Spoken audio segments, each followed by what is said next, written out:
الحمد لله رب العالمين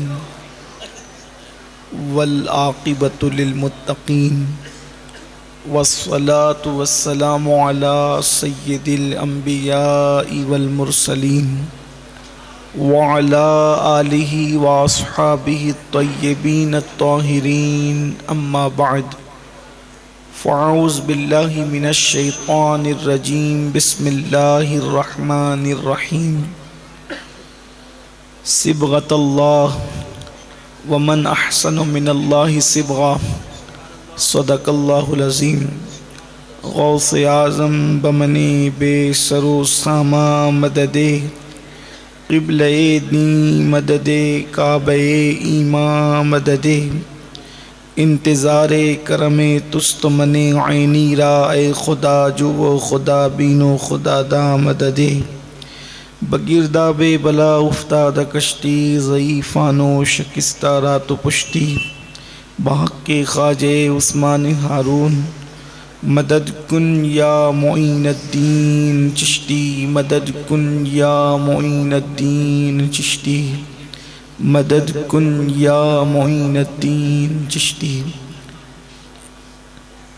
لائق صد تکریم واجب الاحترام برادر ذی قدر شہزادہ رسول حضرت مولانا سید محمد قادری صاحب جملہ ذوی الاحترام ذوی الاحتشام باصفا علماء کرام حاضرین محفل پردہ نشین ماؤں اور بہنوں السلام علیکم ورحمۃ اللہ وبرکاتہ۔ نہایت ادب اور احترام کے ساتھ اپنے اور ساری کائنات کے مرکز عقیدت انیس بے کساں چارہ ساز درد منداں ہم غریبوں کے غم گسار ہم فقیروں کی ثروت شہر یار ارم تاجدار حرم نو بہار شفاعت شب اسرا کے دولہا نوشے بزم جنت دانائے سبل مولائے کل ختم الرسل خسرو خوباں سیاح لامکاں وجہ کن فکاں در اللہ المکنون سر اللہ المخزون عالم ما کانا وما یکون آب و گل انبیاء جان و دل اصفیاء مطلع ہر سعادت مقطع ہر سیادت خلاصہ کائنات فخر موجودات حضور احمد مجتبی محمد مصطفیٰ ارواحنا فدا صلی اللہ تعالی علیہ وآلہ وصحبہ وبارک وسلم کی بارگاہ بے کس پناہ میں جس طریقے سے پڑھاؤں بلند آواز سے میرے ساتھ مل کر پڑھیں الصلاۃ والسلام علیک یا رسول اللہ، الصلاۃ والسلام علیک یا نبی اللہ، الصلاۃ والسلام علیک یا حبیب اللہ وعلی آلک و اصحابک یا نور اللہ صلی اللہ تعالی علیہ وسلم۔ خواجہ ہند وہ دربار ہے اعلیٰ تیرا، خواجہ ہند وہ دربار ہے اعلیٰ تیرا، کبھی محروم نہیں مانگنے والا تیرا۔ آج کی یہ محفل عطائے رسول ہند الولی معین ملت والدین خواجہ معین الدین چشتی حسن سنجری ثم اجمیری رضی اللہ تبارک و تعالی عنہ کی یاد میں انعقاد پذیر ہے۔ اللہ کی بارگاہ میں دعا کی جاتی ہے کہ اللہ تعالی اپنے حبیب مصطفیٰ کریم رؤوف الرحیم صلی اللہ تعالی علیہ وآلہ وصحبہ وبارک وسلم کے صدقہ و طفیل میں آپ کو اور ہم سب کو ان محبتوں کا صلہ دونوں جہان میں عطا فرمائے، اور یہاں شوق کے ساتھ بیٹھنا جو دن 50,000 سال کے برابر ہوگا، اللہ اس دن کھڑے ہونے سے ہمیں محفوظ رکھے۔ چونکہ مجھے عنوان جو دیا گیا ہے عطائے رسول سرکار غریب نواز کا، اس کی مناسبت سے قرآن مقدس کی آیہ کریمہ کے حصے کی تلاوت کی ہے۔ سلطان الہند سرکار غریب نواز ہندوستان کے مبلغ اعظم ہیں۔ سب سے بڑا دین کا مبلغ اور دین کا داعی ہونے کا شرف سرزمین ہندوستان پر اللہ تبارک و تعالیٰ نے غریب نواز کو عطا فرمایا ہے۔ یہ بڑا اعزاز ہے غریب نواز کے لیے کہ آپ کو اللہ نے ہندوستان کا مبلغ اعظم بنایا، اور آپ کے ذریعے سے اللہ نے ارض ہند پر جو دین کا کام لیا وہ کسی کے حصے میں نہیں آیا۔ سرکار غریب نواز، ان کی زندگی کو جب ہم پڑھتے ہیں، ان کی زندگی کا مطالعہ کرتے ہیں تو ہم اس نتیجے پر پہنچتے ہیں کہ اللہ کے رسول صلی اللہ علیہ وآلہ وسلم نے اپنی سیرت کے جو گل بوٹے لگائے تھے اس کا عکس جمیل سرکار غریب نواز نے اپنی زندگی کے اندر ڈھال لیا تھا۔ ہم جو چیزیں، بہت ساری چیزیں ہم اللہ کے رسول علیہ السلام کی زندگی میں دیکھتے ہیں، اس کا عکس ہمیں سرکار غریب نواز کی زندگی میں نظر آتا ہے۔ میں اپنے نوجوانوں کو اس اعتبار سے حضور غریب نواز کی زندگی آج پیش کرنا چاہتا ہوں کہ وہ اللہ کا رنگ جو مصطفیٰ جان رحمت صلی اللہ علیہ وآلہ وسلم کی سیرت کی شکل میں سرکار غریب نواز نے اپنے آپ پر جو اوڑھا تھا اور جو چڑھایا تھا، وہ سیرت کے رنگ میں اس قدر رنگ چکے تھے کہ پیدائشی طور پر ان پر اللہ تبارک و تعالیٰ نے مصطفیٰ جان رحمت کی سیرت کا رنگ چڑھا دیا تھا، جس کو قرآن اللہ کا رنگ کہتا ہے۔ میرے پیارے آقا صلی اللہ علیہ وآلہ وسلم کے پیارے دیوانوں، اس لیے کہ وقت میں بہت زیادہ وسعت نہیں ہے، بہت اشاروں کے اندر میں آپ کے سامنے کچھ باتیں پیش کرتا ہوں۔ آپ نے سیرت کے حوالے سے، مصطفیٰ جان رحمت کی سیرت طیبہ کے حوالے سے میلاد کے موقع پر سنا ہوگا کہ ماں کے شکم میں اللہ تبارک و تعالیٰ نے مصطفیٰ جان رحمت کو یہ شعور عطا فرمایا تھا کہ میرے آقا صلی اللہ علیہ وآلہ وسلم فرماتے ہیں کہ جب میں ماں کے پیٹ میں تھا تو لوح محفوظ پر چلنے والے قلم کی آواز کو سن لیا کرتا تھا۔ یہ اللہ کے حبیب صلی اللہ علیہ وسلم کا فرمان ہے کہ جب میں ماں کے شکم میں تھا تو لوح محفوظ پر چلنے والے قلم کی آواز کو سن لیا کرتا تھا۔ اس سے پتہ چلا کہ شکم مادر میں اللہ نے مصطفیٰ جان رحمت کو آواز سننے کا ادراک عطا فرمایا۔ ماں کے پیٹ میں اللہ تبارک و تعالیٰ نے کچھ بولنے اور کرنے کا اللہ نے شعور عطا فرمایا۔ اللہ اکبر۔ اب یہ سیرت النبی صلی اللہ علیہ وآلہ وسلم کا ایک پہلو ہے، اگرچہ اس حدیث مبارکہ کی سند میں لوگوں نے گفتگو بھی کی ہے، لیکن اس کی طرف جانے کی بجائے اب آپ دیکھیں سرکار غریب نواز رضی اللہ تعالیٰ کی والدہ محترمہ بی بی ام الورا ماہ نور رضی اللہ تعالیٰ عنہ ارشاد فرماتی ہیں کہ جب معین الدین میرے شکم میں آئے، عام طور پر جو لوگ سائنس پڑھتے پڑھاتے ہیں انہیں پتہ ہے، اور اسلام بھی یہ بات کہتا ہے کہ جب بچہ ماں کے پیٹ میں 4 مہینے مکمل ہو جاتے ہیں تو بچے میں جان پیدا ہو جاتی ہے۔ اللہ تبارک و تعالیٰ بچے میں جان پیدا کر دیتا ہے۔ غریب نواز کی امی جان فرماتی ہیں جس دن سے میرے بچے کے اندر جان پیدا ہوئی، میرے شکم میں، میرے بچے میں جان پیدا ہوئی، معین الدین کے اندر، اس دن سے لے کر کے ولادت تک روزانہ کا معمول یہ تھا کہ تہجد سے لے کر کے چاشت یا اشراق کے وقت تک وہ لا الہ الا اللہ کا ورد کیا کرتے تھے، جس ذکر کی آواز کو میں خود بھی سن لیا کرتی تھی۔ اتنی بلند آواز سے وہ ذکر کی آواز آتی تھی کہ میں اپنے کانوں سے سن لیا کرتی تھی. شکم مادر کے اندر اللہ اکبر سیرت النبی کا یہ رنگ سرکار غریب نواز کی زندگی میں.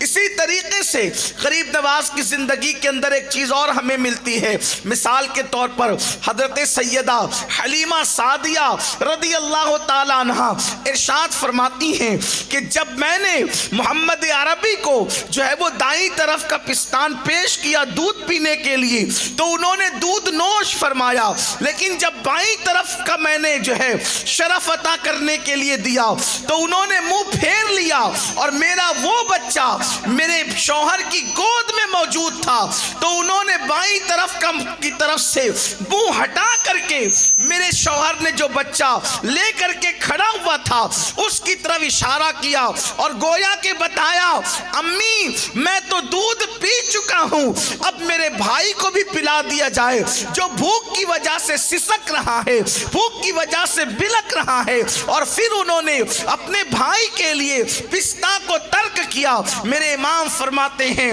بھائیوں کے لیے ترک پستہ کریں.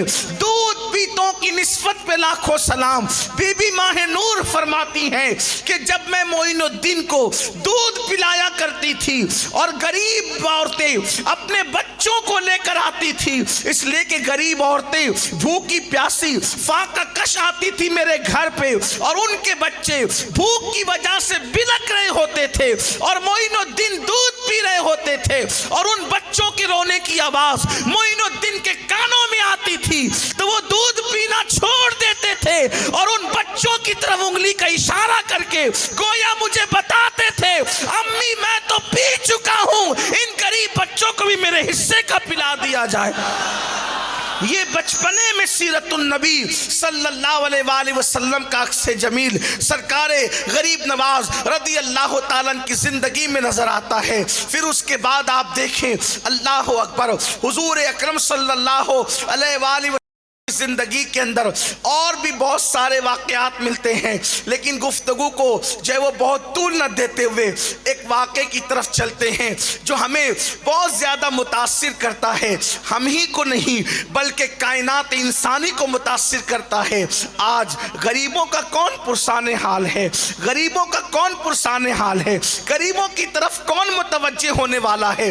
یاد رکھیں سفید پوش لوگ اللہ اکبر غریبوں کے حق کی بات تو کرتے ہیں، لیکن جب غریب اپنا حق مانگنے کے لیے آتا ہے تو غریب کو ٹھوکروں سے جو ہے وہ ہٹا دیا جاتا ہے، راستے سے ہٹانے کی کوشش کی جاتی ہے، حق تک نہیں دیا جاتا.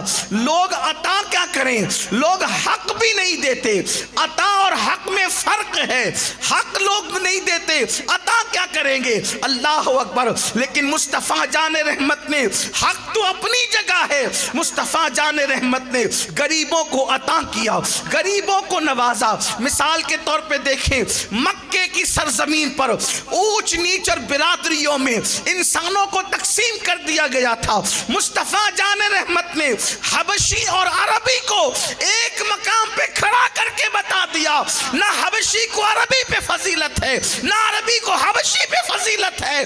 کسی کو عربی اور عجمی ہونے کی بنیاد پر ایک دوسرے پہ فضیلت نہیں ہے. ان اکرمکم عند اللہ اتقاکم. ہندوستان میں غریب نواز نے یہی کیا کہ اللہ اکبر یہ نیچ ذات کا ہے، یہ اونچ ذات کا ہے. غریب نواز نے ختم کر دیا، فرمایا کلمہ پڑھ لو اور سب کے سب ایک صف میں کھڑے ہو جاؤ. اسی لیے سرکار غریب نواز کے ہاتھ پر 90 لاکھ لوگوں نے اسلام قبول کیا.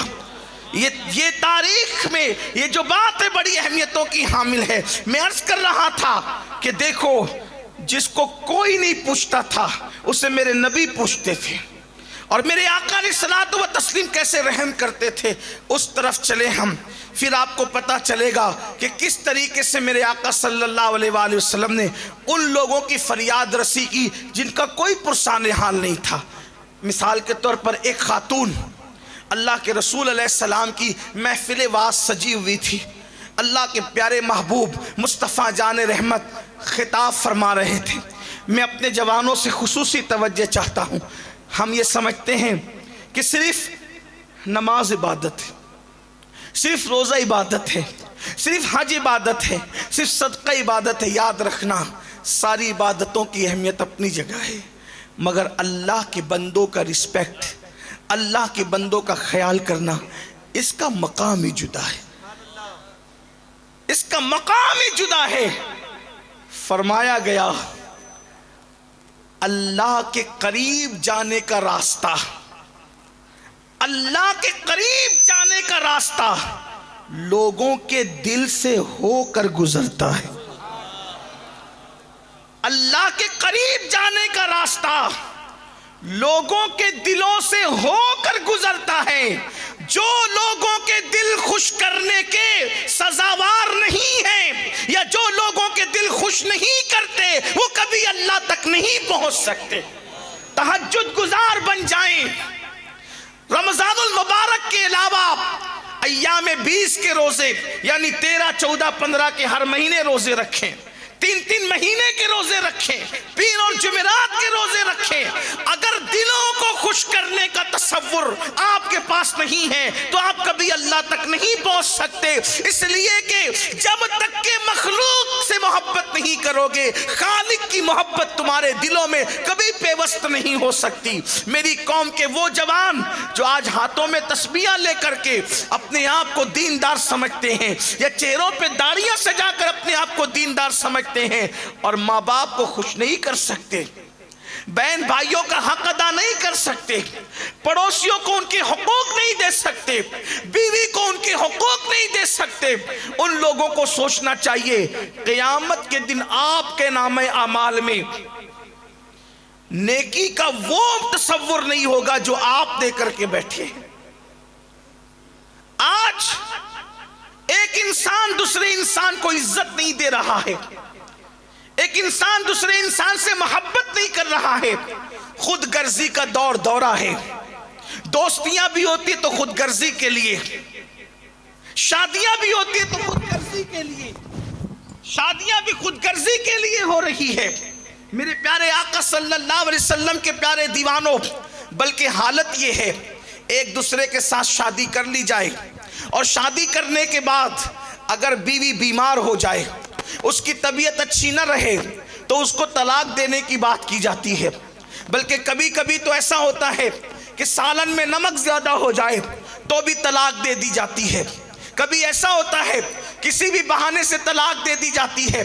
گویا کہ جوانی میں اللہ اکبر گل چھرے اڑا کر کے بیویوں کو طلاق دے دی جاتی ہے. چلو دوسری کر لیں گے، دوسری کو طلاق دے کر تیسری کر لیں گے. اللہ اکبر، یعنی کسی کی زندگی سے کھلواڑ کیا جاتا ہے. بہت سارے جوان وہ بھی ہیں، بہت سارے جوانوں کی جوانی وہ بھی ہیں کہ اللہ اکبر اپنی ہوس کے لیے، اپنی نفسانی خواہشات کی تکمیل کے لیے کسی لڑکی کو محبت کے جھانسے میں پھنسا کر کے، محبت کے جال میں پھنسا کر کے اس سے ناجائز تعلقات قائم کیے جاتے ہیں، اور پھر اس سے زنا کر کے، اس سے بدکاری کر کے، اس کی آبرو کے ساتھ کھیل کر کے پھر اس کو چھوڑ دیا جاتا ہے، اور پھر کسی اور کے ساتھ شادی کر لی جاتی ہے. یعنی اس کی زندگی سے، اگر میں اپنے لہجے میں گفتگو کروں، اس کی زندگی سے کھیلا جاتا ہے، اس کی زندگی کو تباہ کیا جاتا ہے، اس کی زندگی کو برباد کیا جاتا ہے. آج میں ایک حدیث پاک آپ کے سامنے پڑھنا چاہتا ہوں.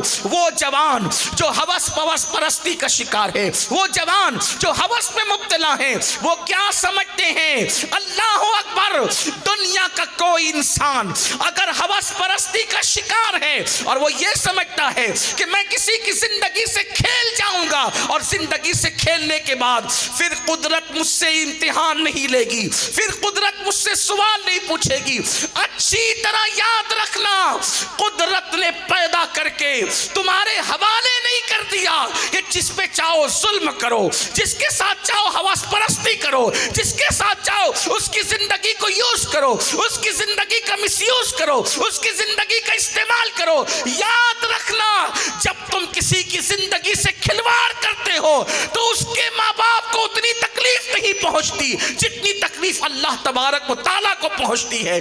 آپ سمجھتے کیا ہیں اللہ اپنے بندے سے کتنی محبت کرتا ہے؟ کوئی بندہ ہو، چاہے شرابی ہو، چاہے چور ہو، چاہے جواری ہو، چاہے بے نمازی ہو، اللہ کتنی محبت کرتا ہے.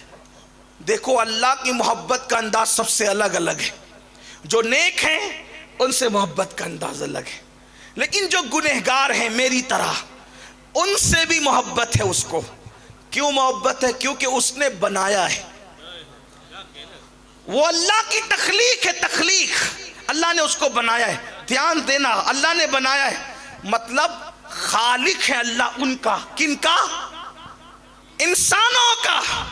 اللہ نے بنایا ہے. اب میں اہل علم کی توجہ چاہتا ہوں.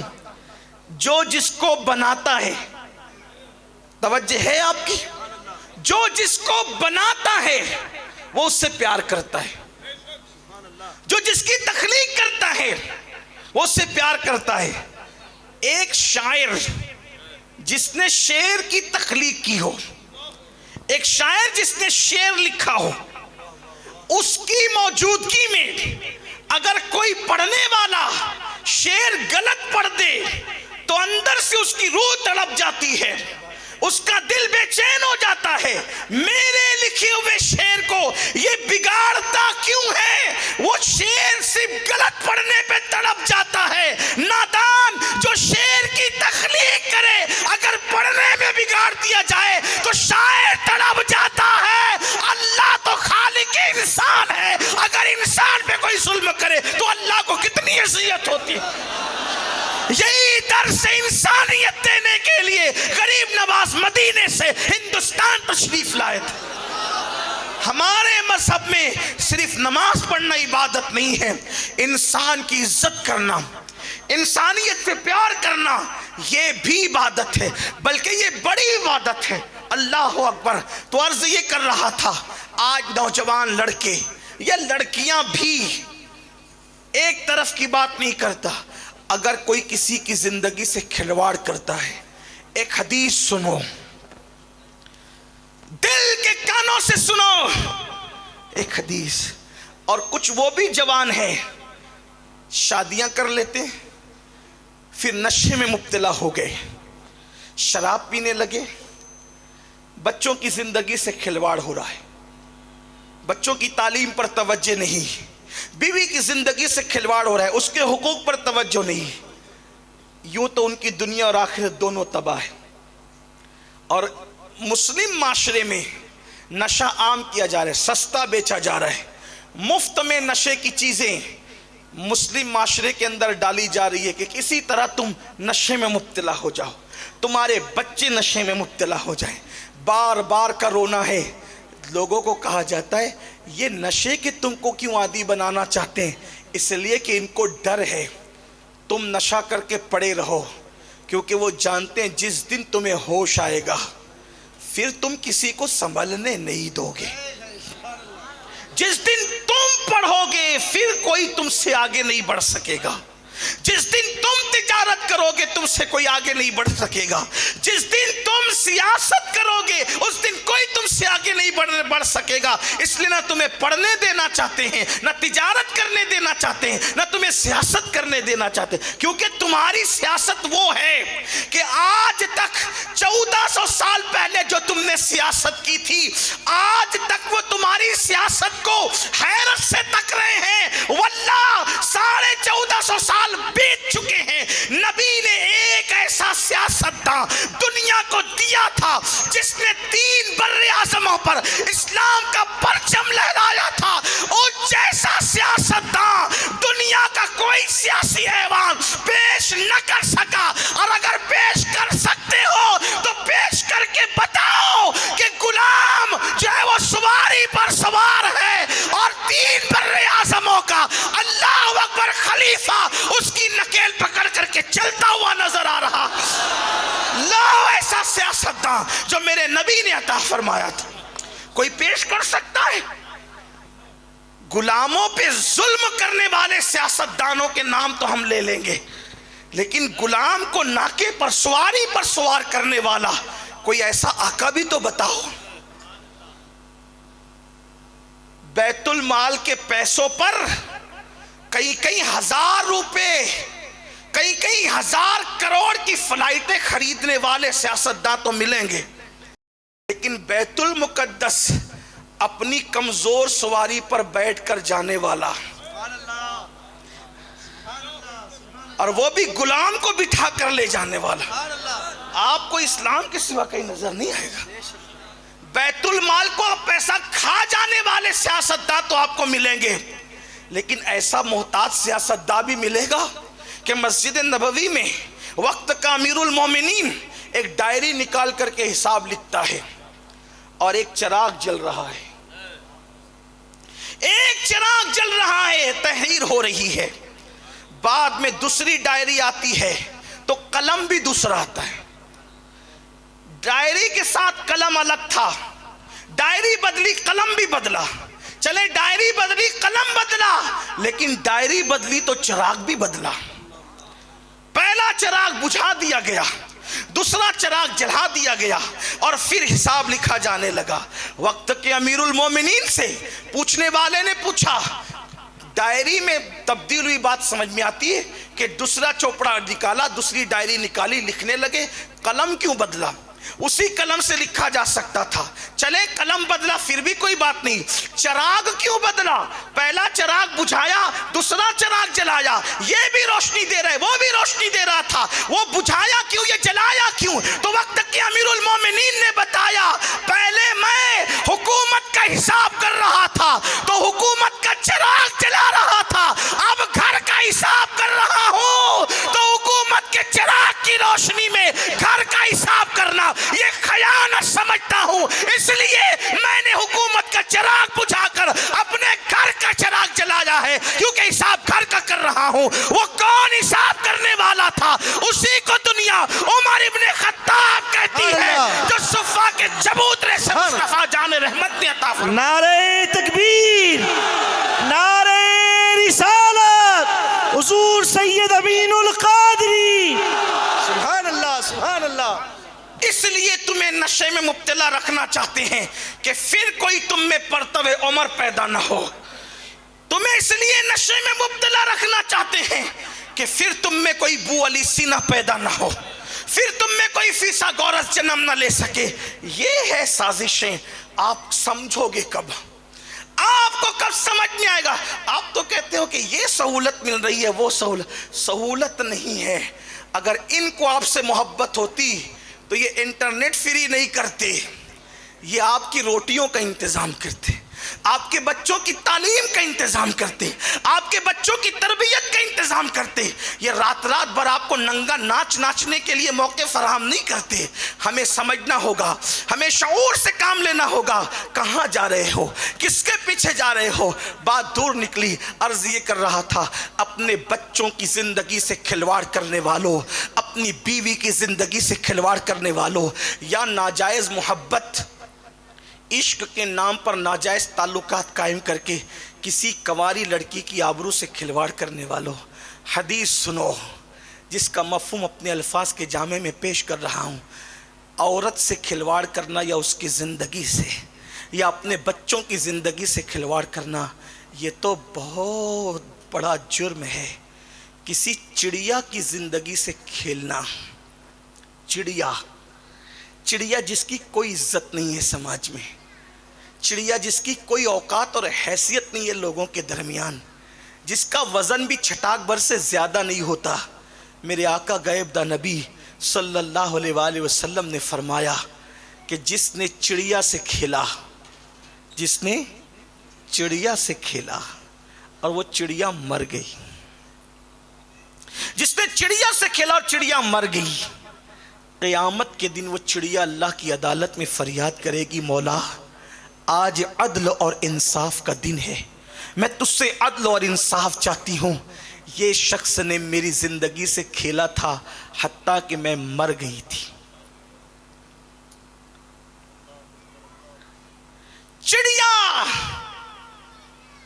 جس کو شمار میں بھی نہیں لیتے ہیں لوگ، میرے نبی مصطفیٰ کریم رؤوف الرحیم صلی اللہ علیہ وآلہ وسلم فرماتے ہیں جس نے چڑیا کی زندگی سے کھیلا ہوگا، چڑیا مر گئی، وہ چڑیا فریاد کرے گی کہ میں عدل چاہتی ہوں، اس نے میری زندگی سے کھیلا تھا، تو اللہ اس چڑیا کی آواز میں اتنا اثر اور اتنی طاقت پیدا کرے گا یعنی چڑیا کی آواز تو بہت باریک سی ہوتی ہے نا دنیا میں، کون سنتا ہے، لیکن قیامت میں اللہ چڑیا کی اثر میں چڑیا کی آواز میں اتنی طاقت پیدا فرمائے گا کہ وہ آواز ایسی نکلے گی جیسے بجلی کی کڑک، اور جس نے اس کی زندگی سے کھلواڑ کیا ہوگا اس کے کانوں کو پھاڑ دے گی، اور اللہ اس چڑیا کو جواب دے گا آج ہر مظلوم کو ظالم سے حق دلایا جائے گا، اور اللہ جواب دے گا اگر کسی سینگ والی بکری نے بغیر سینگ والی بکری کو مارا ہوگا،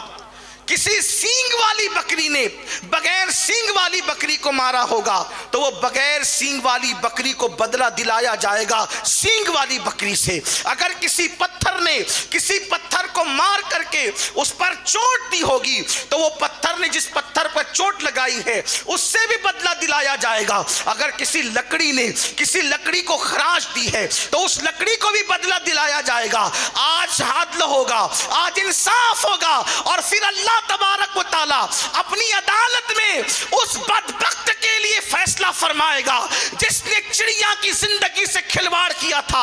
اللہ فرمائے گا یہ پہاڑوں جیسی نیکیاں لے کر کے آیا ہے، لیکن ایک چڑیا کی زندگی سے کھلواڑ کرنے کے بدلے میں اس کی ساری نیکیاں ضائع کر دی جائے اور منہ کے بل گھسیٹتے ہوئے اس کو جہنم میں لے جایا جائے۔ میں پوچھنا چاہتا ہوں جس نے چڑیا کی زندگی سے کھلواڑ کیا، جب اس کے نیکیاں پہاڑوں جیسی ضائع کر کے اس کو منہ کے بل گھسیٹتے ہوئے جہنم میں لے جایا جائے گا، تو جس نے نشہ کر کے اپنی بیوی کی زندگی سے کھلواڑ کیا، اپنے بچوں کی زندگی سے کھلواڑ کیا، یا جس نے ناجائز محبت کر کے پیار اور عشق کے نام پر کسی لڑکی سے یا کسی لڑکی نے کسی لڑکے کی زندگی سے کھلواڑ کیا، ان کا انجام کیا ہوگا؟ تو بات دور نکلی۔ میں عرض یہ کر رہا تھا غریبوں کا کوئی پرسان حال نہیں، غریبوں کا کوئی مددگار نہیں، غریبوں کا کوئی غم گسار نہیں، مگر آؤ میرے آقا علیہ الصلوۃ و تسلیم کا انداز کیا ہے۔ میں بہت دیر تک آج آپ کو جو ہے وہ امتحان میں نہیں رکھنا چاہوں گا، جلدی سے اپنی گفتگو سمیٹنے کی کوشش کر رہا ہوں۔ اللہ اکبر۔ میرے آقا کی محفل واز جاری ہے، حضور کی محفل جاری ہے، اس میں ایک آواز گونجتی ہے، مسجد نبوی ہے، ستاروں کی طرح میرے آقا کو گھیر کر صحابہ بیٹھے ہوئے ہیں، گویا کہ ستاروں کے جھرمٹ میں آفتاب نبوت ماہتاب رسالت جلوگر ہے۔ اچانک ایک آواز گونجتی ہے، اے محمد روح فدا صلی اللہ علیہ وسلم، مجھے آپ سے کچھ کام ہے، مجھے آپ سے کچھ کام ہے۔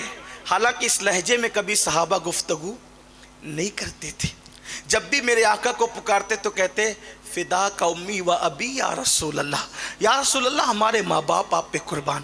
انداز دیکھیں، اس کے جملے نقل کر رہا ہوں، اے محمد مجھے آپ سے کچھ کام ہے۔ حضور کی محفل واز رک گئی، آقا اس کی طرف متوجہ ہوئے، جب حضور اس کی طرف متوجہ ہوئے تو سارے صحابہ متوجہ ہوئے۔ اس وقت جب متوجہ ہوئے میرے آقا کریم، جب سب صحابہ متوجہ ہوئے تو دیکھا کہ ایک عورت ہے اور وہ مسجد نبوی کے دروازے پہ کھڑے ہو کے کہتے مجھے آپ سے کچھ کام ہے۔ آقا علیہ السلام نے کہا کیا کام ہے تجھے کام کیا ہے مجھ سے؟ اس عورت نے کہا یہاں آئیے تو بتاؤں گی، یہاں آئیے تو بتاؤں گی۔ اللہ اکبر۔ رحمت تمام، رحمت للعالمین، رحمت عالمیان اپنے صحابہ کی محفل سے اٹھ جاتے ہیں اور اس عورت کے پاس جاتے ہیں۔ جب اس کے پاس گئے اس نے بے باکی دکھائی، ایسا کوئی عورت نہیں کرتی تھی لیکن اس نے بے باکی دکھائی۔ اس نے میرے آقا کا ہاتھ پکڑ لیا اور ہاتھ پکڑ کے کہا چلیے میں آپ کو کچھ کہنا چاہتی ہوں۔ میرے آقا کی شان یہ تھی، حضور علیہ السلام نے فرمایا لا افصح من النساء، میں عورتوں سے مصافحہ تک نہیں کرتا، لیکن اس نے ہاتھ پکڑ لیا تھا وضاحت کر دوں تاکہ آپ کے دل میں خلجان نہ رہے، اس لیے کہ اس پر شریعت کا کوئی حکم بھی نہ تھا، کیونکہ وہ عورت پاگل تھی، وہ پاگل تھی۔ اور اس نے حضور کا ہاتھ پکڑ لیا اور ہاتھ پکڑ کے لے کے حضور کو چلنے لگی اور حضور علیہ السلام اس کے ساتھ ساتھ چلنے لگے۔ مدینہ منورہ کی گلیوں میں ایک عجیب منظر تھا، اللہ اکبر، جس کے قدموں سے خرد نے وجود پایا، جس کے قدموں سے لگ کر عقل کو شعور آیا، وہ مصطفیٰ جان رحمت کا ہاتھ ایک پاگل عورت پکڑ کر لے کر جا رہی ہے اور حضور اس کے ساتھ ساتھ چل رہے ہیں۔ اللہ اکبر۔ پھر ایک مقام آتا ہے، ایک میدان آتا ہے جہاں پر عرب کی چلچلاتی ہوئی دھوپ مدینہ منورہ کے ریگزاروں کو جو ہے وہ تپا رہی تھی اور گرما رہی تھی، اس میں لے کر کے کھڑی ہو گئی اور اپنی اپنی بات کرنے لگی۔ اس کی بات بے سر و پیر کی تھی، اس کی باتوں کا کوئی معنی نہ تھا، اس کی باتوں کا کوئی مفہوم نہ تھا، اس کی باتوں کا کوئی مضمون نہ تھا، لیکن قربان جن باتوں کا کوئی مضمون نہ تھا افصح العرب اس کا کلام سن رہے تھے۔ جس بات کا کوئی سر پیر نہ تھا، اللہ اکبر، جس کو اللہ تبارک و تعالیٰ نے کلام کا ملکہ دیا تھا، حضور گوش کے ساتھ اپنے کانوں کو متوجہ کر کے اس کی گفتگو کو سن کر مسکرا رہے تھے۔ ماتھے پر سلوٹیں نہیں تھی، ماتھے پر شکن نہیں تھا، بلکہ خندہ پیشانی کے ساتھ ایک پاگل غریب عورت کی گفتگو سنی جا رہی تھی۔ صحابہ کے چہرے پر ایک رنگ آتا، دوسرا رنگ جاتا۔ کچھ لوگوں کے دل و دماغ میں تو یہ تصور اور خیالات اٹھ رہے تھے اور جنم لے رہے تھے، ابھی حضور علیہ السلام یہاں سے ہٹے، اس بدبخت کو اس بے ادبی کا مزہ چکھایا جائے اور بتایا جائے کہ دھوپ میں چلچلاتی دھوپ میں محبوب خدا کو کھڑے رکھ کر کے ان کے سامنے بکواس کرنے کا انجام کیا ہے۔ وہ بولتی رہی، وہ کیا بول رہی تھی کوئی سمجھ نہیں پا رہا تھا، لیکن جب وہ جانے لگی تو جاتے جاتے حضور نے اس کو ایک ہی جملہ کہا پوری گفتگو سن کر کے، جس جملے کو سن کر کے سب کے جذبات انتقام کے سرد پڑ گئے، سب کے جذبات انتقام سرد پڑ گئے۔ اللہ اکبر۔ اور وہ جملے کیا تھے جو حضور علیہ السلام نے فرمایا؟ جب وہ پاگل جانے لگی تو میرے آقا نے فرمایا کوئی بات نہیں، جب کوئی تیری بات پورے مدینہ منورہ میں نہ سنا کرے، جب کوئی تیری بات نہ سنا کرے، اس وقت تو میرے پاس آیا کر اور مجھے اپنا حال دل سنایا کر، میں تیری بات سننے کے لیے حاضر ہوں۔ وہ تو چلی گئی۔ صحابہ نے عرض کی آقا ہمارے ماں باپ آپ پہ قربان، وہ پاگل تھی پاگل، اور وہ بکواس کرتی رہتی ہے، اس کی کوئی نہیں سنتا ہے۔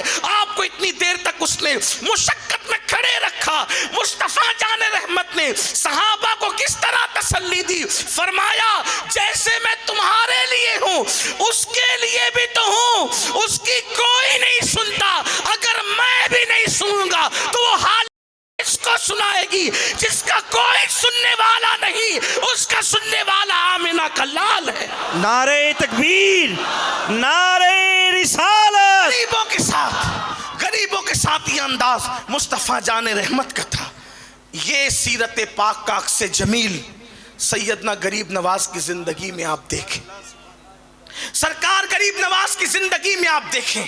سرکار غریب نواز صرف تقریروں سے تبلیغ نہیں ہوتی، صرف کانفرنسوں سے اسلام نہیں پھیلتا، صرف سیمیناروں میں فکر انگیز اور دردناک گفتگو کرنے سے کام نہیں ہوتا، بلکہ ہمیں کچھ انسانیت بھی درکار ہوتی ہے، کچھ غریبوں کا خیال بھی درکار ہوتا ہے۔ ہمارے پاس تو جو آتا ہے میں پریشان ہوں، اللہ تیری پریشانی دور کر دے، صرف دعاؤں سے کام نہیں چلتا، کبھی میدان عمل میں بھی قدم رکھو۔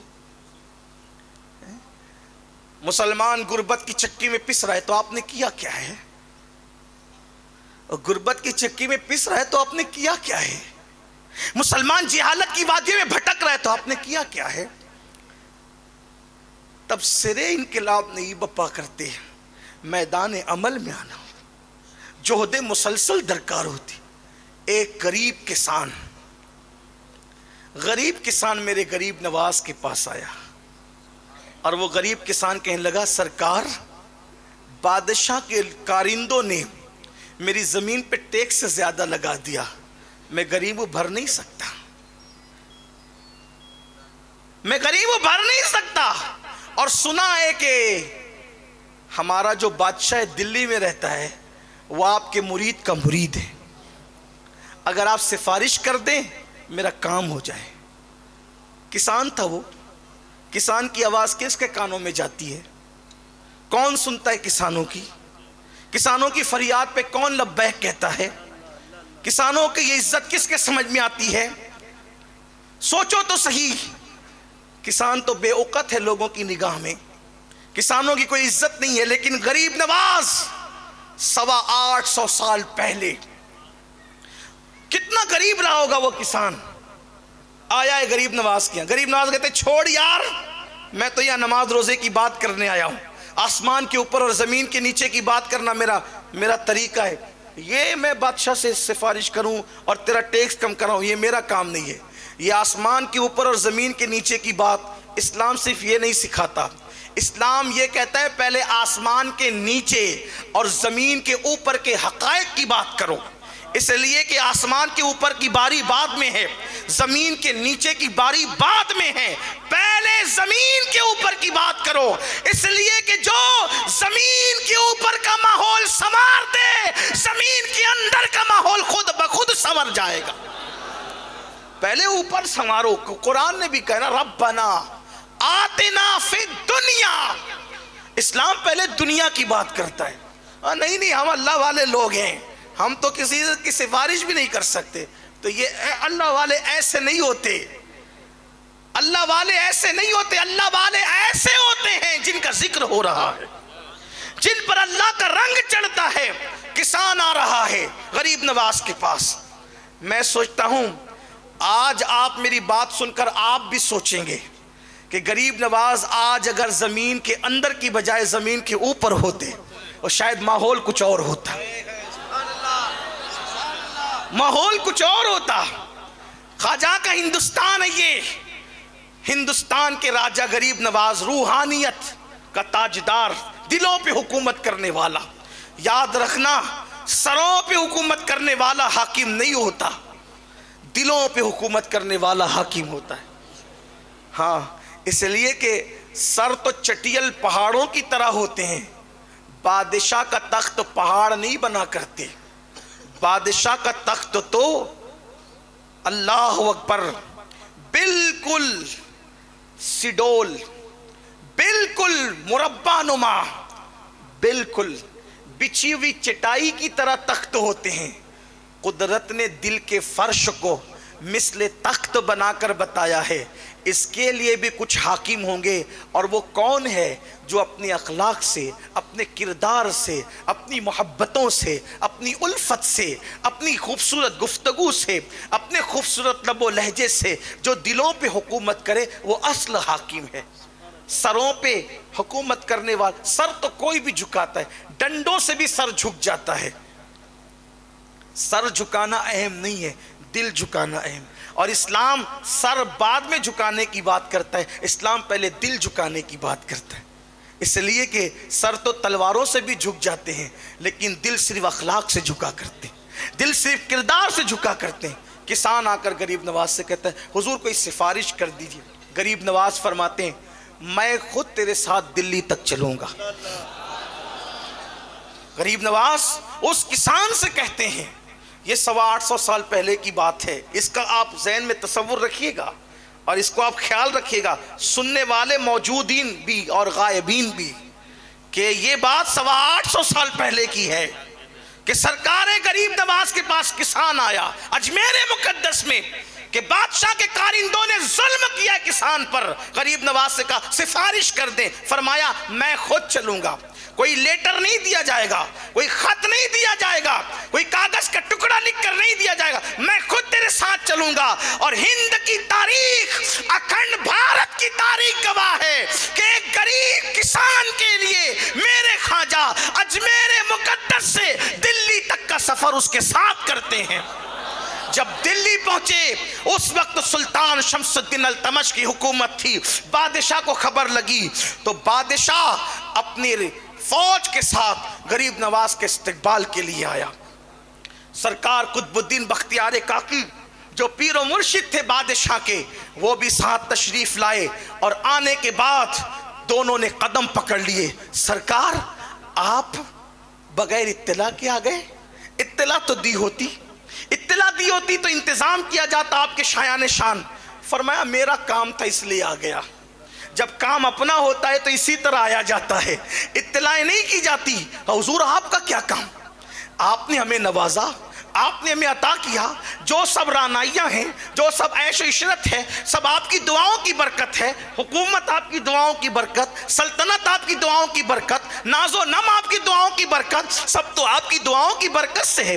آپ کو کیا کام آ گیا؟ تو غریب نواز نے فرمایا یہ کسان ہے، آپ کے کارندوں نے اس پر ٹیکس اس کی طاقت سے زیادہ لگا دیا ہے، تو میں آ گیا ہوں کہ اس کی سفارش لے کر کے کہ اس کو کم کرو یا معاف کر دو۔ کسان پہ ظلم مت کرو، کسان پہ ظلم مت کرو، اس لیے کہ ظلم کی عمر زیادہ نہیں ہوتی، ہر ظالم کو اس کے ظلم کا مزہ چکھایا جاتا ہے۔ بادشاہ نے کہا حضور معاف کر دے، مجھے پتا نہیں تھا یہ کارندوں کی، سپاہیوں کی یا وہاں کے لوگوں کی ناکارگی کی وجہ سے ہوا ہے، لیکن حضور یہ ٹیکس تو معاف کیا جائے گا، مسئلہ حل کر دیا جائے گا، کیونکہ آپ تشریف لائے ہیں۔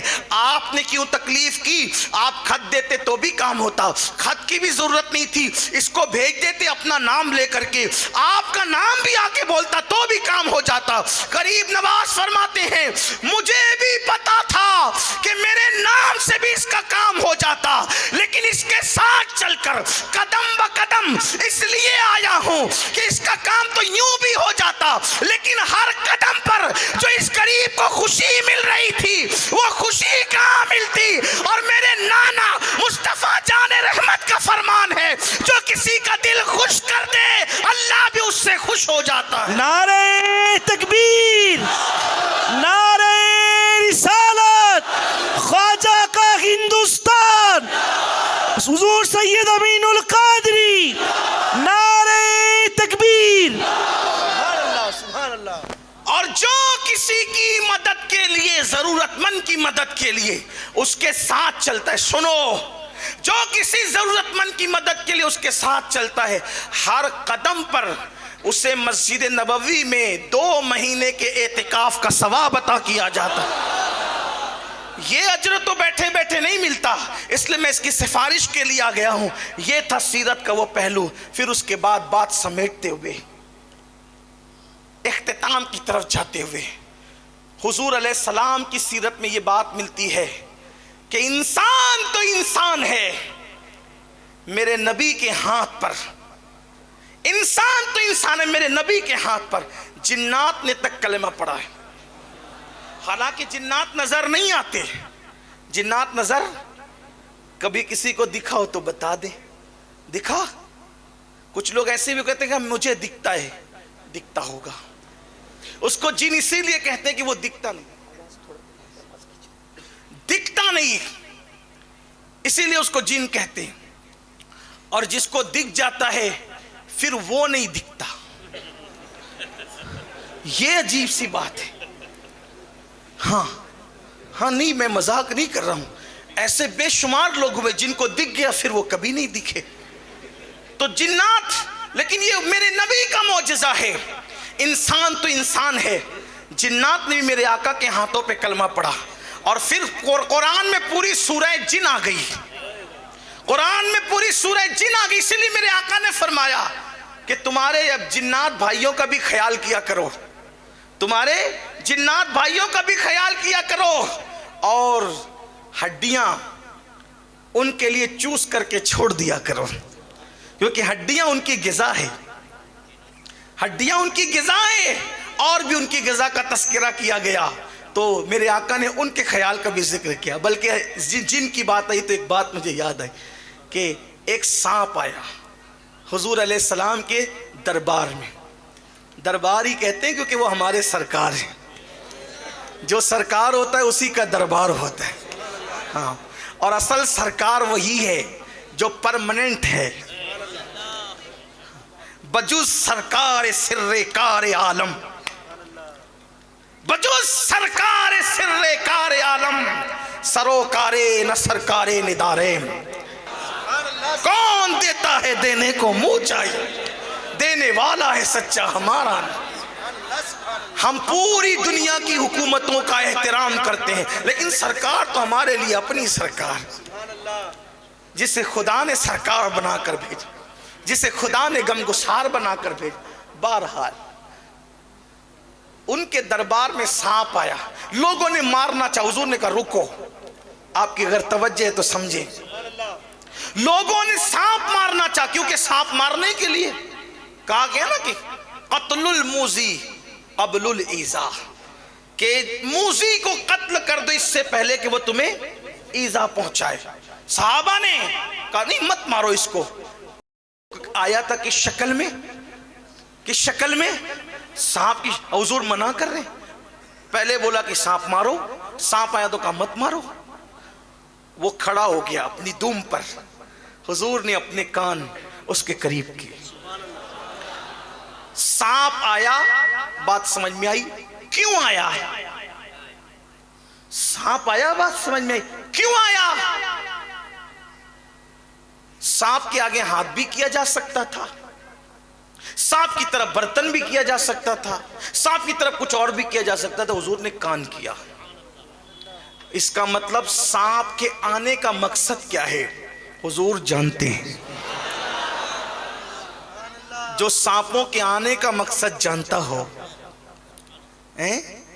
جو سانپوں کے، سمجھ میں آئی بات، جو سانپوں کے آنے کا مقصد جانتا ہے، کیا وہ صافوں کے آنے کا مقصد نہیں جانتا؟ راجستھان ہے، ہندی والی زمین ہے، لیکن بہرحال عاشقوں میں تو اتنی صلاحیت ہو ہی جاتی ہے کہ سانپ اور صاف دونوں میں فرق ہو. آپ کو صاف اس لیے کہہ رہا ہوں کہ جس کی نسبت مدینے کی سرکار سے جڑ جائے، اگر وہ صاف نہ ہو تو پھر کون صاف ہوگا؟ ہاں آپ سب صاف ہیں. تو سانپ کے کان کیا، اس نے کچھ کہا، پھر حضور نے اسی لہجے میں کچھ کہا، عربی میں نہیں، اسی لہجے میں جو اس نے کہا تھا حضور نے کچھ کہا، وہ چلا گیا. پھر صحابہ حیران تھے، ہو کیا رہا ہے؟ زبان وہ بولی گئی جو ہم نہیں جانتے. ہندوستان میں کچھ لوگوں کو گھمنڈ ہے، انہوں نے کہا نبی کو اردو زبان ہم نے سکھائی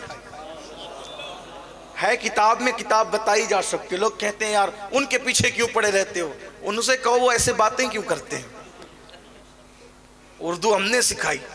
ارے وہ تو پتھروں کی زبان بھی جانتے، تو کون ہے؟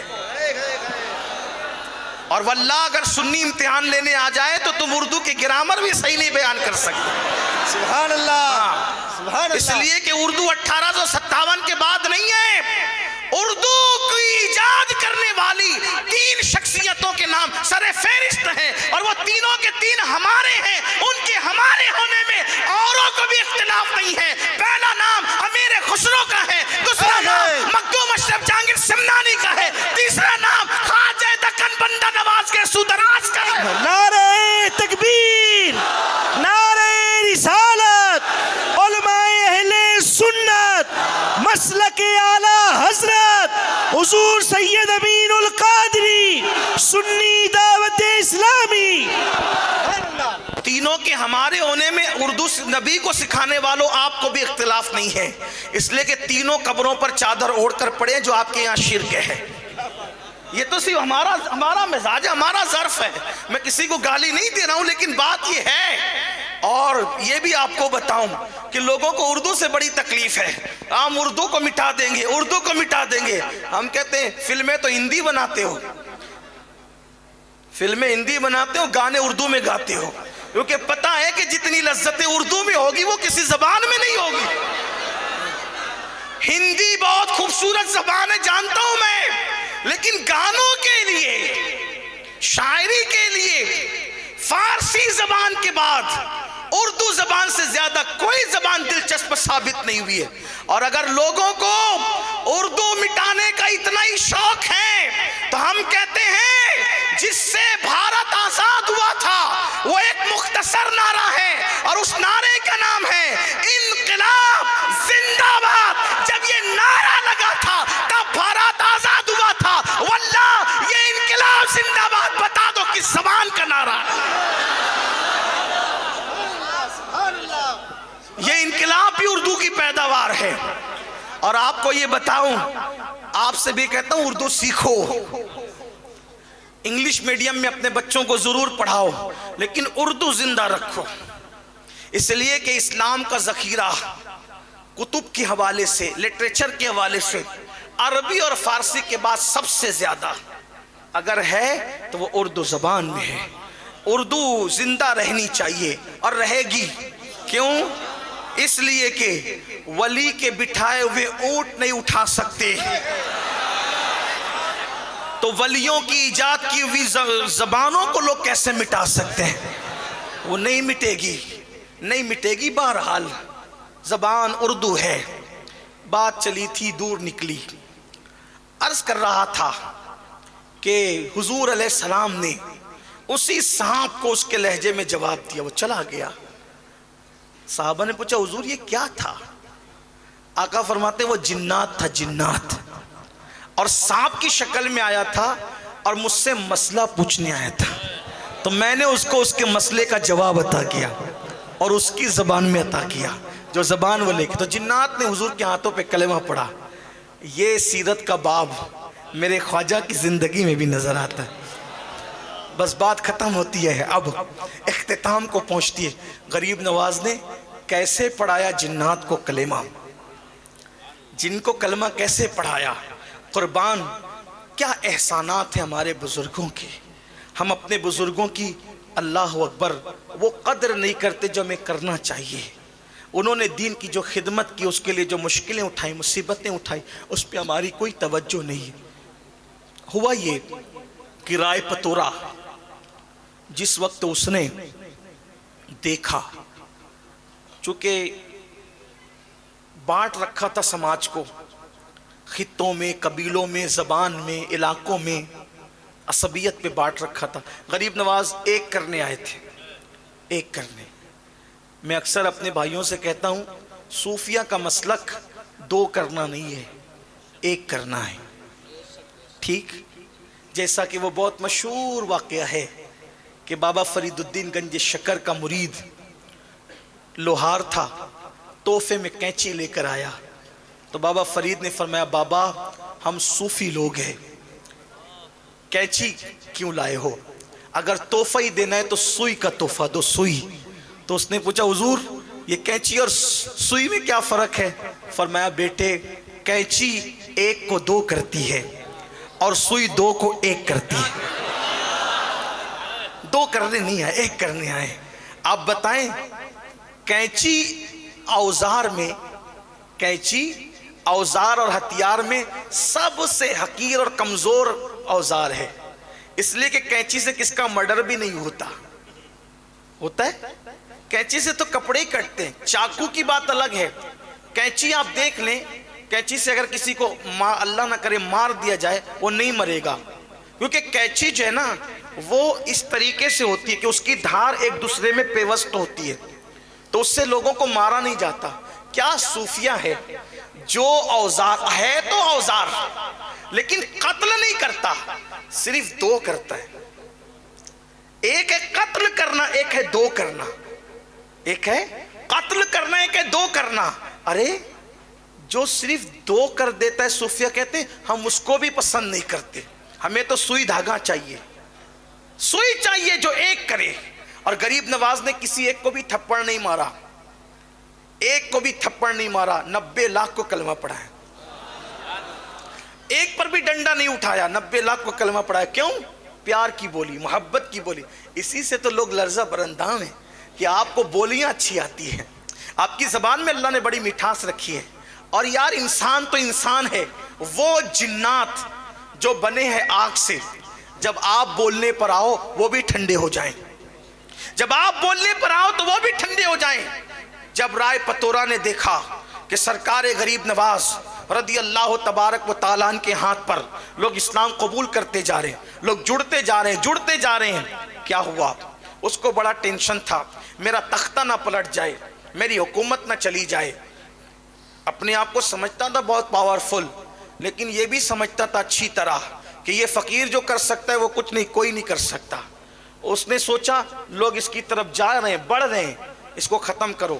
جادو کروایا، مشہور بات ہے، جادو کروایا، پتھر کو 2 انگلیوں پہ روک دیا غریب نواز. آپ نے سنا ہے، بار بار سنا ہے. پانی بند کیا، غریب نواز نے کاسے میں سمیٹ لیا، کاسے میں سمیٹ لیا پورے انا ساگر کو. پھر کیا ہوا؟ پھر سانپ بھیجے، بچھو بھیجے، بہت کچھ کیا. آخری میں جب سب کر کے تھک گیا تو ایک جنات تھا، اجمیر معلّہ کی سرزمین پہ انا ساگر کے کنارے کھڑے رہتا تھا، لوگ اس کی عبادت کرتے تھے. آخری حربہ اجمیر والوں کے لیے مدد کے لیے وہی تھا کہ جنگوں میں ادھر ادھر جب بہت مشکل آتی تو کہتے سادی دیو کو تو مدد کر. کہا جاتا ہے کہ جب وہ چلتا تھا تو ایسے پیر رکھتا تھا کہ زمین میں دھمک ہوتی تھی، لوگ ڈرتے تھے اس سے. رائے پتورا نے کہا وہ فقیر 2 انگلیوں کے درمیان مسل دینا اس کا کام ہے، اس کا اتنا چھوٹا سا کام ہے بس کہ اسے مسل دیا جائے. وہ چھوڑتا ہی نہیں ہے ہندوستان، اجمیر چھوڑ کے جاتا ہی نہیں ہے. لوگ مسلمان ہوئے جا رہے ہیں، اس کے قریب ہوئے جا رہے ہیں، جا اور اس کا قصہ تمام کر دے. اس نے کہا یہ تو میرے لیے چھوٹی سی بات ہے. وہ ہنسا اور ہنس کر کے کہا مجھے لیے چھوٹی سی بات ہے. وہ جا کے غریب نواز کے سامنے کھڑا ہو گیا. ان دنوں غریب نواز کا قیام ایک درخت کے نیچے انا ساگر کے کنارے تھا. اس نے کہا اے فقیر تو اجمیر اور ہندوستان چھوڑ اور چلا جا یہاں سے. پیچھے اجمیر کے لوگ کھڑے تھے. یہ اجمیر اس لیے کہہ رہا ہوں کہ میں تاریخ بیان کر رہا ہوں، ورنہ جب بھی ہم غریب نواز کی نسبت سے اس شہر کا نام لیتے ہیں تو اجمیر معلّہ اور اجمیر شریف کہتے ہیں. یہی ہمیں تعلیم دی گئی ہے، ہمیں حکم بھی ہے. ادب ہی ہمارا مسلک ہے، ادب ہمارا مذہب ہے. تو اس نے کہا کہ آپ اجمیر چھوڑ دیں، کیونکہ اس کی بات نقل ہو رہی ہے. اس نے جو کہا وہی کہوں گا، ورنہ اگر وہ یہ کہوں گا اجمیر شریف تو کہا اس نے کب کہہ دیا تھا اجمیر شریف. یہ بھی تو مسائل ہیں، یہ بھی مسئلہ ہے نا. تو اس لیے اس نے کہا چھوڑ دیں آپ اجمیر، ہندوستان چھوڑ دیں آپ. غریب نواز نے فرمایا میں ایسے چھوڑنے کا نہیں، ہندوستان ایسے چھوڑ کے نہیں جاؤں گا کیونکہ خود نہیں آیا ہوں. ہندوستان اگر ہندوستان چھڑوانے کا خواب ہے سادی دیو، او سادی دیو، اگر تو چاہتا ہے کہ ہندوستان سے ہمیں نکالے تو غریب نواز کا جواب ہے میں خود نہیں آیا، مجھے مدینے کی سرکار نے بھیجا ہے. ایسے نہیں جاؤں گا، نہیں جاؤں گا ایسے، بلکہ مر کے بھی نہیں جاؤں گا. ہاں مر کے بھی کوئی نہیں لے جا سکتا ہمیں. کیوں؟ اس لیے کہ یہ ہندوستان کا سینہ ہمارے لیے قدرت نے مخصوص کر دیا. غریب نواز آج بھی اس کے سینے میں آرام کر رہے جس سے اجمیر معلّہ کہا جاتا ہے. رشک کی نظر سے دیکھتی ہوں زمین کو اور زمینیں کہ اتنا بڑا مبلغ اعظم آرام کر رہا ہے، اور سینے میں زمین کے سینے میں آرام کر رہا ہے. اس لیے کہ امانتیں سینے ہی میں دفن ہوتی ہیں، امانتیں سینوں میں دفن ہوتی ہے. ہم گھسپیٹیے لوگ نہیں ہیں. ہندوستان میں امانت ہے ہندوستان کی، ہم ہندوستان کی امانت ہیں، ہم نے دفن اس میں ہونا ہے. امانتیں دفن ہوتی ہے، باغی دفن نہیں ہوتے، غدار دفن نہیں ہوتے. اللہ اکبر. اگر نظام الدین یہاں دفن ہے تو بتایا جا رہا ہے کہ نظام الدین یہاں کے باغی کا نام نہیں، نظام الدین یہاں کی امانت کا نام ہے. قطب الدین اگر یہاں دفن ہے تو قطب الدین یہاں کے باغی اور لٹیرے کا نام نہیں، قطب الدین بختیار کاکی ہندوستان کی امانت کا نام ہے. یہ امانتیں ہندوستان کی، اور انشاءاللہ قیامت کے دن اسی زمین سے یہ امانتیں اٹھے گی. یہ اس زمین کی بھی امانت ہے اور ہمارے مذہب کی بھی امانت ہے. یہ اولیاء اللہ کے آستانے. اللہ اکبر. تو سرکار سلطان الہند غریب نواز نے کہ میں ایسے نہیں جاؤں گا، تیرے کہنے سے نہیں. کہا پھر مرنے کے لیے تیار ہو جا. دھمکی دے رہا ہے مار ڈالیں گے تمہیں. غریب نواز نے کہا ٹھیک ہے، ہمارا ایمان ہے مسلمانوں کا، اگر اللہ نے موت لکھی ہے تو تیرے مارے بغیر بھی ہم مریں گے. اگر موت لکھی ہے تو مر جائیں، اور نہیں اس نے موت لکھی ہے تو پوری دنیا کے لوگ جمع ہو جائیں مارنے کے لیے، ہمیں مار نہیں سکتے. زندگی اور موت کا فلسفہ یہی ہے. پوری دنیا کسی کو مارنے کے لیے جمع ہو جائے اور اللہ نے موت نہیں لکھی ہے، نہیں مار سکتے. تاریخ بھری پڑی ہے، تاریخ. نمرود مارنا چاہتا تھا ابراہیم علیہ السلام کو، پوری نمرودی پارٹی جمع تھی، آگ میں ڈال دیا، مار سکے. فرعون مارنا چاہتا تھا موسیٰ علیہ السلام کو، اللہ نے اس کے گھر میں پرورش کروائی. دیکھو تو صحیح. لیکن کوئی بنے تو صحیح مسلمان, کوئی آئے تو صحیح اسلام کی طرف, کوئی آئے تو صحیح قرآن کی طرف, کوئی آئے تو صحیح مذہب کی طرف, کوئی آئے تو صحیح مسلک کی طرف. اللہ اکبر. وہ یقین پختہ کرو.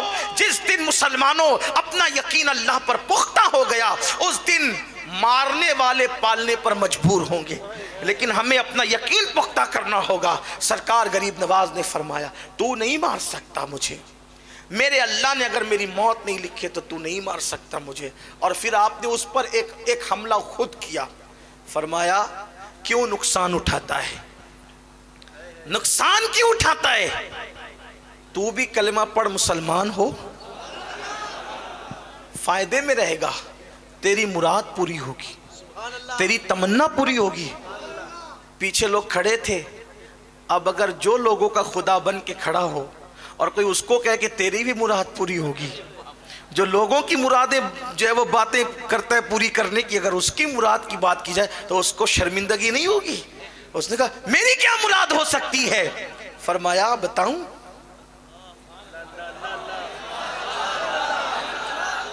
غیب دا نبی کا بیٹا اس لہجے میں گفتگو کر رہا تھا ایک جنات کے ساتھ. بہت ممکن ہے کچھ لوگوں کو ہوگا یہ بخاری میں ہے کیا؟ میرے عزیز وہ بخاری تو برسوں پہلے لکھی گئی, اس میں کیسے ہو سکتا ہے؟ کچھ لوگ تو یہ کہہ سکتے ہیں نا, نہیں ہمیں بخاری میں بتائیں گے تو ہمیں جو ہے وہ ہم اس پہ یقین کریں گے. اگر ہر بات کا یقین آپ کو بخاری سے ہوتا ہے, اگر آپ برا نہیں مانے تو صرف سمجھانے کے لیے کہوں ایک بات, ناراض نہیں ہوں گے آپ؟ حالانکہ آپ نے بولنے کے لیے بٹھایا ہے مجھے, لیکن آپ ناراض نہیں ہوں گے. اگر آپ کہتے ہیں ہر بات ہم بخاری سے ہی مانیں گے, تو آپ جو ہے وہ اپنے ابا کے شہزادے ہیں. یہ تو کوئی بخاری میں نہیں لکھا ہے نا. نہیں, اس میں ہنسنے کی بات نہیں, مذاق اڑانے کی بات نہیں ہے کہ یہ بھی بخاری میں ہے. نہیں ہے نا میرے عزیز, تو ہر بات بخاری میں نہیں ہوتی ہے. اس لیے کہ بخاری مقررات کو حذف کر دیا جائے تو صرف 2500 حدیثوں کا مجموعہ ہے.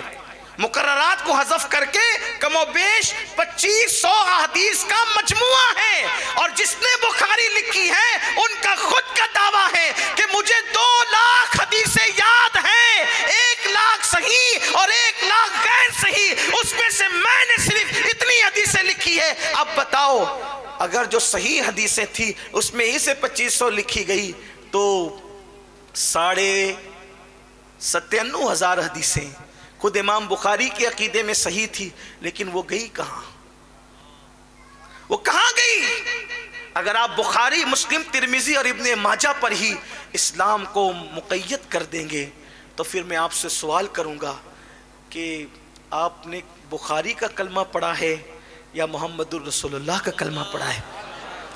واللہ بخاری ہمارے سراخوں پر ہے, لیکن ہم سنیوں کا عقیدہ یہ ہے ہمیں کتاب سے کیا لینا, ہم تو ایمان لائے آمنہ کے لال پر. میرے نبی کا فرمان اگر دیوار پہ لکھا مل جائے تو ہم اس کا بھی احترام کرتے ہیں. ہم کتاب نہیں دیکھتے, ہم نبی کا فرمان دیکھتے ہیں. اور بخاری کا احترام اس لیے کرتے ہیں کہ اس میں سب سے زیادہ صحیح احادیث موجود ہے. اصح الکتب بعد کتاب اللہ, اس کو اس لیے مانتے ہیں.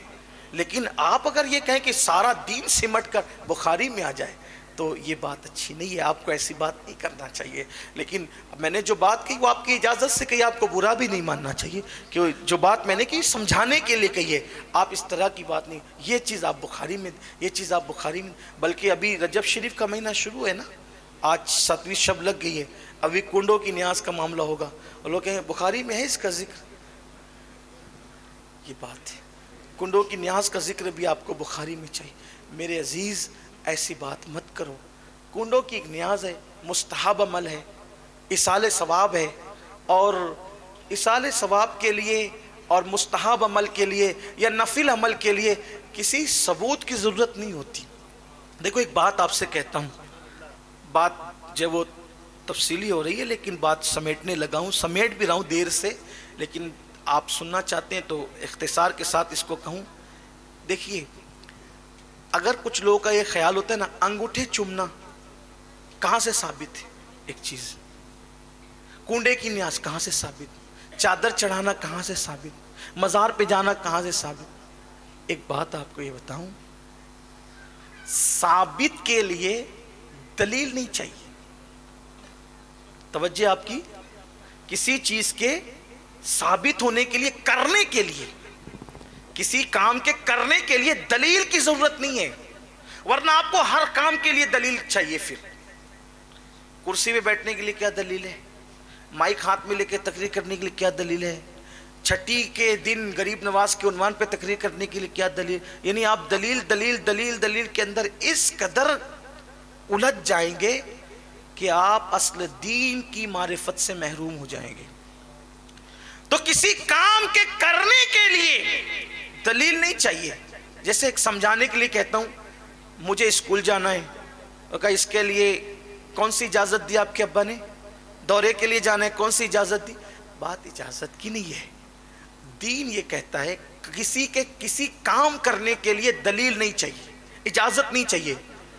اگر دلیل کی ضرورت ہوتی ہے تو کسی کام کے منع ہونے کے لیے, کسی کام کے لیے منع ہونے کے لیے دلیل چاہیے, اجازت کے لیے دلیل نہیں چاہیے. ایک چھوٹی سی بات, آپ نے مجھے دعوت دی نہیں آپ نے, لیکن بتا رہا ہوں مثال کے طور پہ, ورنہ کہیں آپ یہ نہ سوچیں کہ بھئی ہم نے دعوت تو دی نہیں, آپ زبردستی کے مہمان کیوں بنتے ہیں.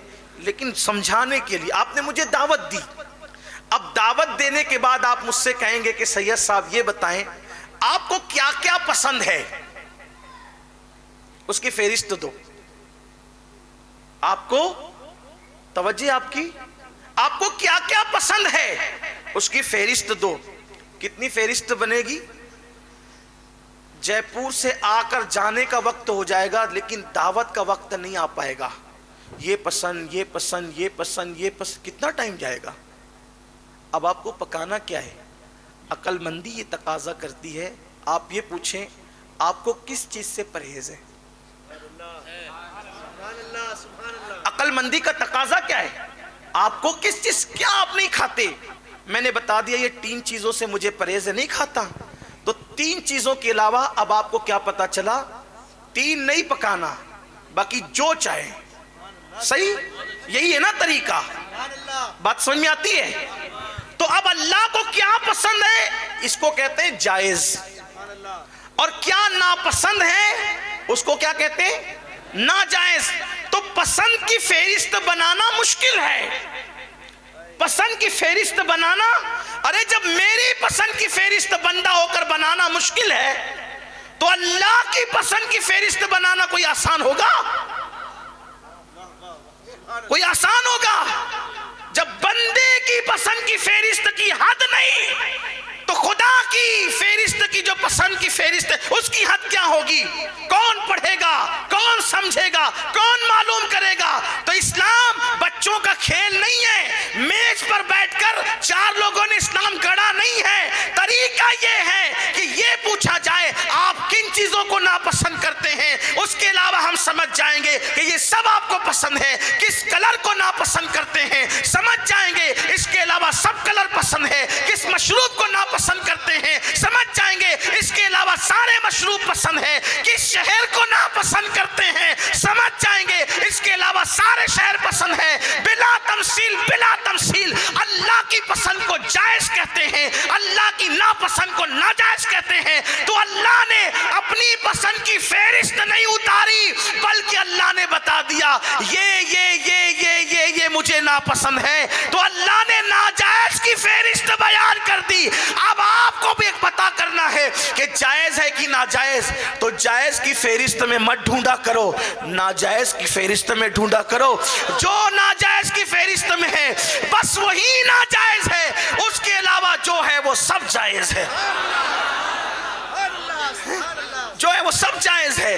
انگوٹھا چومنا جائز, کیونکہ ناجائز کی فہرست میں نہیں ہے. اگر ہے مجھے بتاؤ, میں ذمہ داری لیتا ہوں سنیوں کی طرف سے, چھوٹا ہوں, بہت چھوٹا ہوں سنیوں کا. پوری سنیت سے انگوٹھے چومنا نہیں بند کروا دیا تو پھر کہنا, لیکن شرط ایک ہے, ناجائز کی فہرست میں دکھا دوں. لیکن مجھے یقین ہے, یہ یقین ہے 500 مرتبہ مر کے زندہ ہو جاؤ گے, پھر بھی ناجائز کی فہرست میں انگوٹھے چومنے کا ذکر نہیں دکھا سکتے. اب ہمیں یہ کرنا ہوگا, کہ اللہ نے کن چیزوں کو، بلکہ حضور علیہ السلام کی حدیث ہے، جو جائز ہے وہ جائز ہے، جو ناجائز ہے وہ ناجائز۔ جس بارے میں قرآن چپ ہو اس کے متعلق تم کلام نہ کرا کرو، قریدہ نہ کرو، قریدنے کی اجازت نہیں ہے۔ بات دور نکلی، لیکن بات آپ کے سمجھ میں آ تو گئی ہوگی نا۔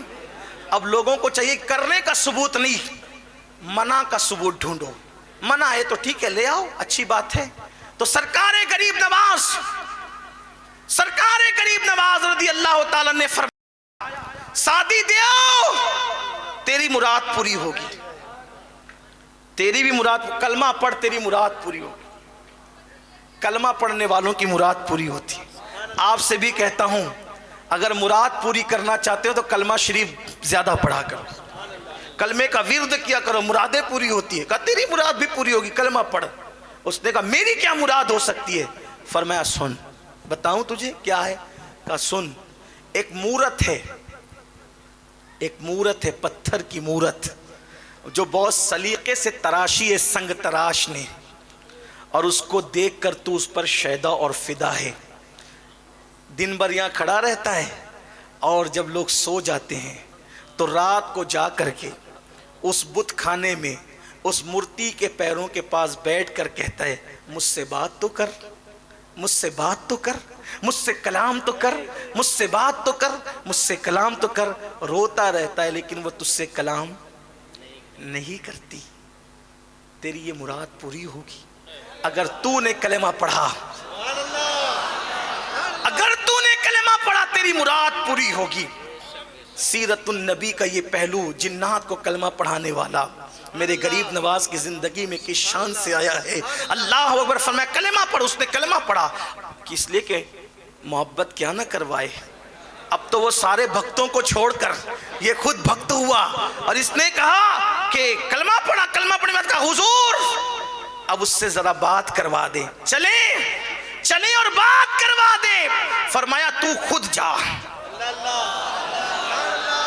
روز جاتا تھا ہمارے بغیر جاتا تھا، آج ہمارے کہنے پہ جا، سبحان اللہ، تاکہ پتا چلے محمد الرسول اللہ کے غلاموں کے کہنے کی شان کا عالم کیا ہے، سبحان اللہ، ان کی بولی کی شان کا عالم کیا ہے۔ جب غلاموں کا یہ عالم ہے تو سید الانبیاء کا عالم کیا ہوگا؟ جب ان کے گدا بھر دیتے ہیں شاہان زمانہ کی جھولی، محتاج کا جب یہ عالم ہے مختار کا عالم کیا ہوگا؟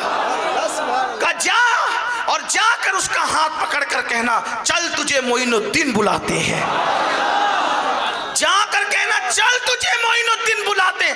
ہاتھ پکڑ کر کہا چل تجھے معین الدین بلاتے ہیں، وہ حقیقت میں چلنا شروع کر دیتے ہیں۔ سبحان اللہ، سبحان اللہ۔ حضور غریب نواز اس کا نکاح اس کے ساتھ کہتے ہیں، وہ کہتا ہے حضور میں آج بہت خوش ہوں، شاد ہوں میں آج۔ فرمایا ہم نام بدلتے تیرا، تو ہمیشہ شاد رہے گا۔ تو شادی تھا اب تک، اب تو ہو گیا شادی،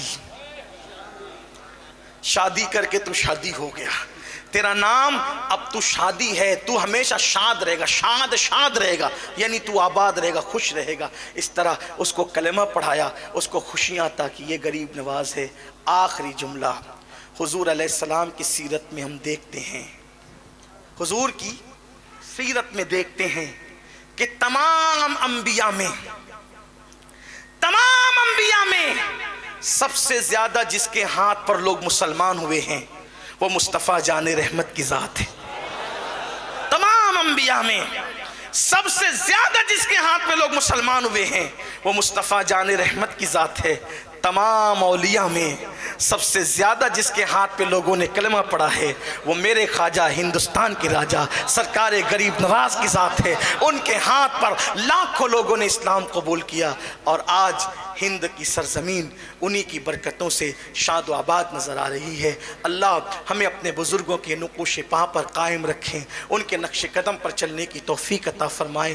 بزرگوں کے نقش قدم پر ہمارا عقیدہ بھی رکھے، ہمارا عمل بھی رکھیں، تیرے غلاموں کا نقش قدم ہے راہ خدا، وہ کیا بہک سکے جو یہ سراغ لے کے چلے۔ گفتگو کے درمیان اگر کوئی غلطی ہو تو اللہ تعالیٰ معاف فرمائے۔ استغفر اللہ ربی من کل ذنب واتوب الیہ۔ جے پور والوں سے میری گزارش ہے کہ ماشاءاللہ ایک طویل عرصے سے سنی دعوت اسلامی آپ کے شہر میں سنیت کا دین کا کام علماء کی سرپرستی میں انجام دے رہی ہے۔ سنی دعوت اسلامی سے جڑیں، ہفتہ واری اجتماع پہاڑ گنج کی مسجد میں سنی سینٹر میں منعقد ہوتا ہے، آپ اس میں بھی شرکت فرمائیں، اور جہاں جہاں آپ کو آواز دی جائے آپ وہاں ضرور تشریف لائیں۔ اللہ تعالیٰ اس کا بہتر صلہ آپ کو عطا فرمائیں۔ السلام علیکم ورحمۃ اللہ وبرکاتہ۔